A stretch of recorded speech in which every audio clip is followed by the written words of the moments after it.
অবশেষে উন্নত চিকিৎসার জন্য বিএনপির চেয়ারপারসন বেগম খালেদা জিয়ার বিদেশ যাত্রার দিনক্ষণ ঠিক হতে চলছে। সবকিছু ঠিক থাকলে জানুয়ারির প্রথমার্ধেই লন্ডন যাচ্ছেন সাবেক এই প্রধানমন্ত্রী।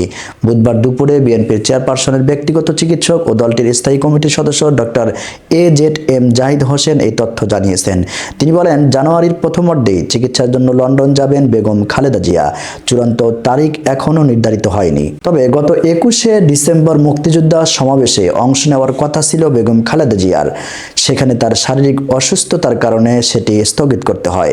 বিএনপির দলীয় সূত্র বলছে, বেগম জিয়া সঙ্গে 7 জন চিকিৎসক 15 সদস্যের একটি প্রতিনিধি দল লন্ডন যাবেন, যার মধ্যে রয়েছেন বেগম জিয়ার প্রয়াত ছোট ছেলে আরাফাত রহমান কোকোর স্ত্রী সৈয়দা শারমিলা রহমান, বিএনপির চেয়ারপারসনের ব্যক্তিগত চিকিৎসক AZM জাহিদ হোসেন, ডাক্তার মোহাম্মদ ইনামুল হক চৌধুরী, তাবিদ মোহাম্মদ আউয়াল, মোহাম্মদ সিদ্দিক, মোহাম্মদ শাহাবুদ্দিন তালুকদার, নুরুদ্দিন আহমদ, মোহাম্মদ জাকির ইকবাল, মোহাম্মদ আল মামুন, শরীফ করিম স্বর্ণা, চেয়ারপারসন ব্যক্তিগত কর্মকর্তা ABM আব্দুল সাত্তার, মাসুদুর রহমান, SM পারভেজ, ফাতেমা বেগম, রুনা শিকদার। এর আগে গত 29শে অক্টোবর ডক্টর জাহিদ হোসেন জানিয়েছিলেন, উন্নত চিকিৎসার জন্য খালেদা জিয়াকে প্রথমে লং ডিস্টেন্স স্পেশালিটিস এয়ার অ্যাম্বুলেন্সে লন্ডনে নিয়ে যাওয়া হবে।